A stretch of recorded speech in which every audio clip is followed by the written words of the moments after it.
খবরের শিরোনাম জানছিলেন। পুরো আয়োজনের শুরুতেই জানাতে চাই নিউজিল্যান্ড বাংলাদেশ সিরিজের খবর। নিউজিল্যান্ডের ক্রাইস্ট চার্চে শনিবার প্রথমবারের মতো অনুশীলন করেছে বাংলাদেশ ক্রিকেট দল। দলে কোনো ইনজুরি সমস্যা নেই, তবে ক্রাইস্টচার্চের ঠান্ডা আবহাওয়া আর ঝিরিঝিরি বৃষ্টি চ্যালেঞ্জ হয়ে দেখা দিয়েছে মাশরাফি মুশফিকদের জন্য। সোমবার হেগলি ওভালে নিউজিল্যান্ডের বিপক্ষে সিরিজের প্রথম ওয়ানডে খেলবে টাইগাররা।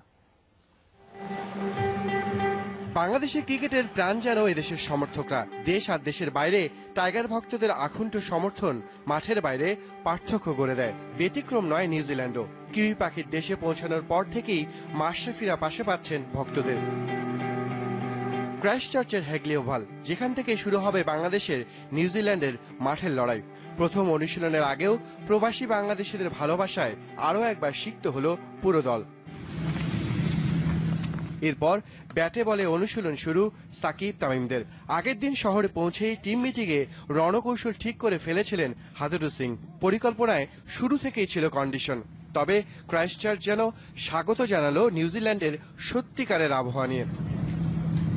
ঠান্ডা বাতাস আর ঝিরিঝিরি বৃষ্টি নতুন এক অভিজ্ঞতার নাম যেন মোস্তাফিজদের জন্য। তবে এই চ্যালেঞ্জকে সামনে রেখেই নতুন ইতিহাস রচনা করতে চায় পুরো দল।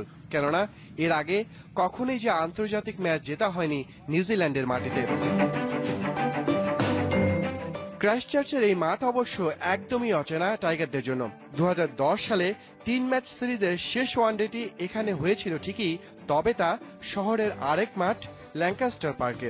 হেগলি ওভাল তাই নতুন এক পরীক্ষার ক্ষেত্রের নাম, যে পরীক্ষায় দেশের বাইরে সামর্থ্যের প্রমাণ দেওয়ার চ্যালেঞ্জও থাকছে মাশরাফিদের জন্য। তাহিদ আহমেদ, যমুনা।